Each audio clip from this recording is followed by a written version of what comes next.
The government says students have it better now than they did 10 years ago, but thousands of students out protesting today would probably disagree.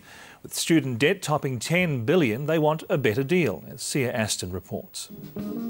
Massey University students queuing for baked beans and noodles say that's about all they can afford on a student allowance while loans hang over their heads. So they march to Parliament demanding a better deal. There are 500,000 students currently with loans owing a total of $10 billion.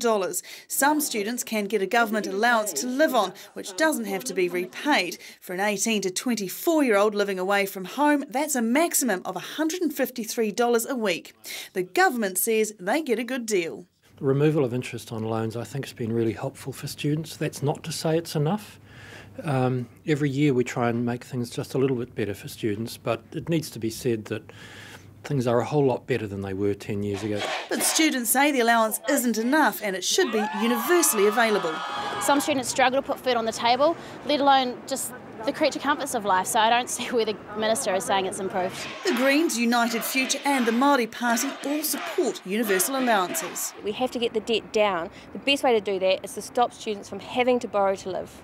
So you can get a very good return, I believe, on $500 million being spent increasing the allowance today and making it more universal. ACT has less sympathy. Of course, we should expect to see an explosion of student debt when this is free money. Students are going to take this when they know they don't have to pay interest on the money. We're coming back! Students say they'll keep protesting during election year and they're hoping to get traction with political parties keen to win student votes. Sia Aston, 3 News. At Otago University, students held a mini carnival to mark what they call the $10 billion debt monster. Otago students have some of the biggest loans in the country as they study long and expensive courses like medicine and dentistry. Dave Gooselink looks at the difficulties some of the students face. It was a party atmosphere at Otago University with a horizontal bungee, stilt walkers and a sausage sizzle. It was a tongue-in-cheek celebration for the debt monster, who this year was Gael Edamalgoda. The Sri Lankan immigrant is in his 6th year at Otago, studying law and political studies, and has racked up a loan of over $50,000. I'm not entirely sure how I'm going to begin paying that off at this stage.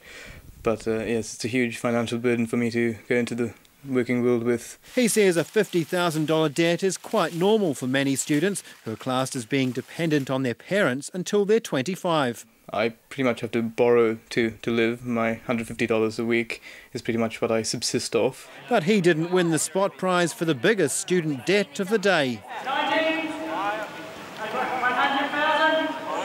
Those high-flying debtors were a little camera shy, but Otago student leaders are wary of claims by the government that things have improved. Well, it is good that more people are studying, but things are not getting better for the individual student. Figures we've got released at the start of the year show that average debt has risen by 54% in the last 3 years. Student debt shot up by $1 billion in just over a year. Some point the finger at the government's decision to make student loans interest-free.